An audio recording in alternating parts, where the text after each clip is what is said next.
മറ്റു വാർത്തയിലേക്ക്. തിരുവനന്തപുരം ശ്രീകാര്യത്ത് കടപുഴകി വീണ മരം മുറിച്ചു മാറ്റാതെ അധികൃതർ. ഇന്നലെ രാവിലെയാണ് മരം കടപുഴകി വീണത്. കേബിളിന് മുകളിലൂടെ വീണ ശിഖരങ്ങൾ ഇപ്പോഴും മുറിച്ചു മാറ്റിയിട്ടില്ല. നിരവധി വാഹനങ്ങൾ കടന്നുപോകുന്ന റോഡാണിത്. സ്വാന്തന സജുവിന്റെ റിപ്പോർട്ട്. തിരുവനന്തപുരം ശ്രീകാര്യം ജംഗ്ഷനിലാണ് നിൽക്കുന്നത്. ഈ കാണുന്ന റോഡ് തിരുവനന്തപുരം ശ്രീകാര്യത്ത് നിന്നും ആക്കുളത്തേക്ക് പോകുന്ന വഴിയാണ്. നമുക്ക് ഈ ദൃശ്യങ്ങളിൽ കാണാം ഇവിടെ ഒരു മരം കടപുഴകി വീണ് കിടക്കുന്നത്. ഇന്നലെ രാത്രിയൊക്കെ തന്നെയും തിരുവനന്തപുരത്ത് ശക്തമായ മഴയായിരുന്നു. പക്ഷേ മഴയൊക്കെ പെയ്യുന്നതിന് മുൻപ് ഇന്നലെ രാവിലെയാണ് ഈ മരം ഇത്തരത്തിൽ കടപുഴകി വീണത്. രാവിലെ ഏതാണ്ട് ഒരു 7:30 കൂടിയാണ് ഇത് റോഡിലേക്കായിരുന്നു വീണത്. നമുക്ക് മുകളിലേക്ക് നോക്കുകയാണെങ്കിൽ കാണാം ഈ മരത്തിന്റെ ചില്ലകൾ ഇപ്പോഴും ഈ കേബിളിൽ തട്ടി നിൽക്കുകയാണ്. അത് കുറച്ച് വലിയ ഒരു ചില്ല തന്നെയാണ് തട്ടി നിൽക്കുന്നത്. അത് താഴേക്ക് ഇതുവരെയും വീണിട്ടില്ല. കേബിളിൽ ഇങ്ങനെ തൂങ്ങി കിടക്കുകയാണ്.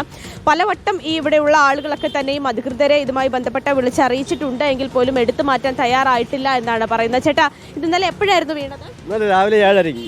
വലിയ അപകടത്തിൽ നിൽക്കുകയാണല്ലേ, കാരണം വാഹനങ്ങളൊക്കെ കടന്നു പോകുന്ന വഴി. ഏതെങ്കിലും വണ്ടി വരികയാണെങ്കിൽ അതിന്റെ പുറത്തോട് വീഴും. കൊച്ചു പിള്ളേർ, സ്കൂൾ പിള്ളേർ നടന്നു പോണതാ. എങ്ങനെയാ ഈ മരം വീണത്? എങ്ങനെയാ? കാറ്റടിച്ച് വീണതാ. മഴയൊന്നും ഉണ്ടായിരുന്നില്ല. ആരെങ്കിലും വിളിച്ച് പറഞ്ഞിരുന്നോ ഇവിടുന്ന്? ആൾക്കാരെ വിളിച്ച് പറഞ്ഞാ പറയുന്നത്. നിരവധി വാഹനങ്ങൾ കടന്നു പോകുന്നതാണ്. ഇരുചക്ര വാഹനങ്ങൾ കടന്നു പോകുന്നുണ്ട്. അതുപോലെ തന്നെ സ്കൂൾ കുട്ടികളും ഒക്കെ കടന്നു പോകുന്ന ഒരു പ്രധാന വഴിയാണിത്. അവിടെയാണ് ഇത്തരത്തിൽ ഇന്നലെ മുതൽക്ക് ഇങ്ങനെ ഈ മരച്ചില്ല ഇങ്ങനെ വളരെ അപകടകരമായ അവസ്ഥയിൽ ഇങ്ങനെ നിൽക്കുന്നത്. ഏത് നിമിഷം വേണമെങ്കിലും ആ കേബിൾ പൊട്ടിക്കഴിഞ്ഞാൽ ആ മരം താഴേക്ക് വീഴുക. ഇതുപോലെ സൈക്കിളിലൊക്കെ പോകുന്ന ആളുകളുണ്ട്. ഈ മരം ഇങ്ങനെ റോഡിലേക്ക് വീണ് കിടക്കുന്നത് കൊണ്ട് തന്നെ വലിയ ഗതാഗത കുരുക്കും ഇവിടെ രൂക്ഷമാണ്. പലവട്ടം അറിയിച്ചിട്ടും ഒരു തരത്തിലുള്ള നടപടി ഉണ്ടായില്ല എന്നുള്ള ഒരു പരാതി കൂടി ഇവിടെയുള്ള ആളുകളൊക്കെ തന്നെയും വ്യക്തമാക്കുന്നുണ്ട്.